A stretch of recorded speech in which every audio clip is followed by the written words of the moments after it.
know what a responsibility that is. So he is the one that drove the van and picked up all of our luggage, and if something went wrong with the mechanics of the trip, he was there.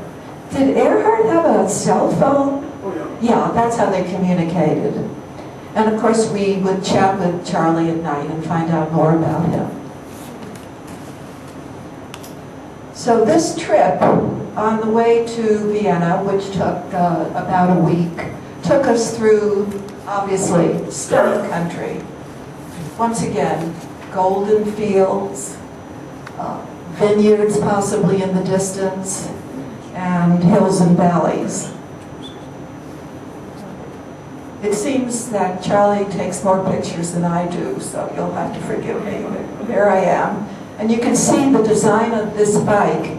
These were heavy bikes that Elder Hostel supplied to us, and they sat you straight up. Our own bikes at home allow us to bend over a little. I think many of you know what I'm talking about. It's a matter of personal style and comfort and posture, but they were very comfortable and very, very safe. And that's just an example of one of the castles we passed by. And to show you the action on the Danube, lots of excursion boats, lots of commerce, you see barges, and really we saw this kind of scenery all the time, riding on our bikes. It's the most incredible experience. More of that. And at one point we ferried across the Danube, and often we would stop for photo opportunities. You can see. Now, how many people were in our group? Sorry. Now I don't hear me. Do you hear me? Yes. How's this? Okay. I wanted to talk about safety before.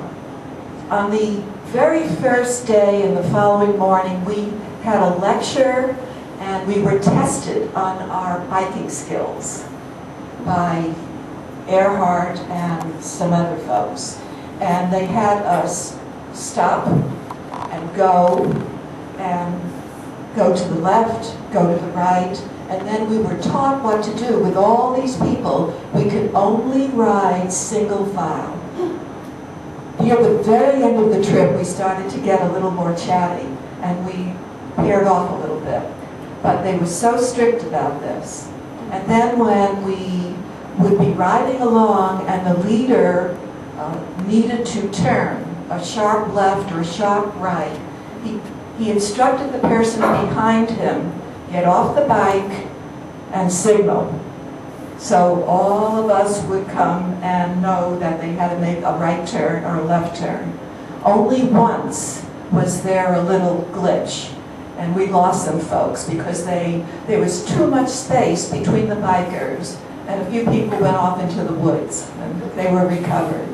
But you can see there's a tremendous responsibility in being a leader, and it's far more complicated when you go with a group like this. So there's time involved in doing things like that that concern safety.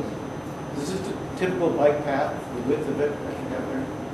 That's one example of a bike path. Sometimes they're marked. Is there two-way traffic on that, I assume? Yes, there are. A lot of this trip along the Danube is what they call the triple thing, which is the Danube was used as a canal for many years. It still is a commercial river. It's a huge long river. And so the triple thing is where the mules or whatever pulling the barges walk. And a lot of it is that. You know, most people travel downstream, I assume? Yeah, all downstream. A few little hills. Is it asphalt or is it broken up? You know how you go on. It's a good hard surface. You're wondering about chipped limestone. We didn't meet up with that very much. Very nicely finished bicycle paths, very well cared for. Once again, as Charlie said, people abroad are cyclists. I mean, they've been doing it for far longer than we Americans have. One morning in Saxony, we bicycled and saw coming at us a truly elderly woman. She must have been 90, and she had her shopping bags with her. She'd just been to the grocery store and was going home again.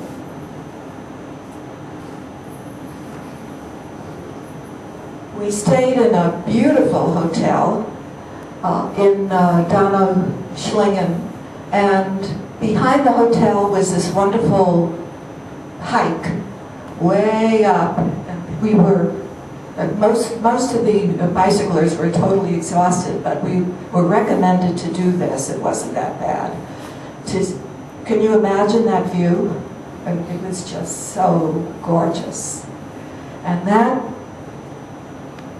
hotel was one of the, I guess it was the only hotel that had a swimming pool with jets, and it felt really good. But once again, there were very few people who were interested in swimming.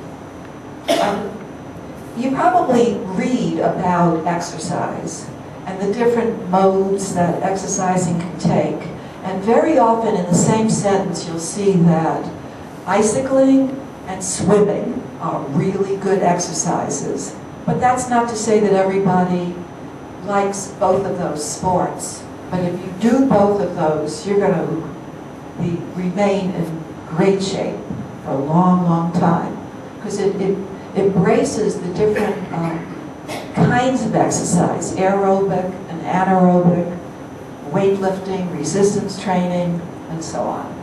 So we talked about what happens if you break down. Of course, we had, this is Charlie and Earhart fixing the bike. Everybody just has to stand on the side and watch. This was one of our side trips to a little town called Willering. You pronounce it differently, I know. And famous for its abbey. Just let me check my notes.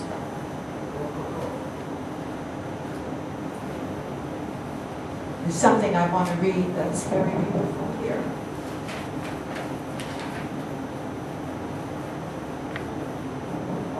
Okay. This is one of the most impressive abbeys that one could see on this trip, and it's a Baroque dream, but it is part of the whole Baroque idea. It is Rococo, but that is part of the Baroque idea. The Baroque dream that heavenly light-heartedness and timeless happiness can be brought down to earth is a dream come true in this church. And that was really true. It's so stunning. Not to say that it was the only church that was this gorgeous. And that's the interior of the abbey, and that's a stunning example of Rococo architectural design. We moved along to Linz. Hitler lived on the outskirts of Linz. Bruckner played his organ in Linz, and one day, we were there for a couple of days, and of course we took side trips. One day we were taken to a very old church that housed the original organ that Bruckner played. And it was upstairs. We climbed up creaky steps, and a young music student had been assigned to play a little bit for us.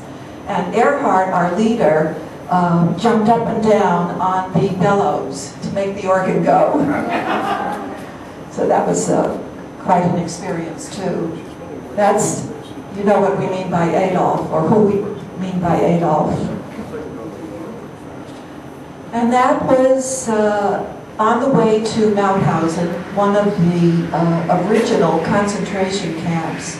This concentration camp did not just take in Jewish prisoners. They